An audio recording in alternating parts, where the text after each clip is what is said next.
10वी महाविद्या म्हणजेच कमला कमलात्मिका होय. कमला म्हणजेच लक्ष्मी श्री.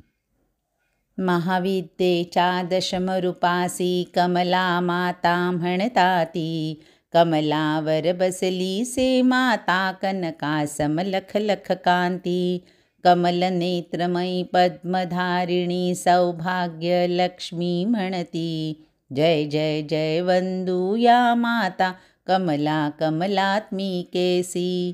गजशुंडांनी जलाभिषेक ही कमला मातेवर करीती.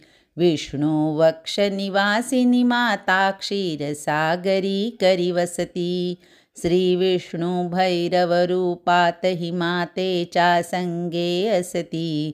जय जय जय वंदू या माता कमला कमलात्मिकेसी. श्री महालक्ष्मी माता नमो नमः.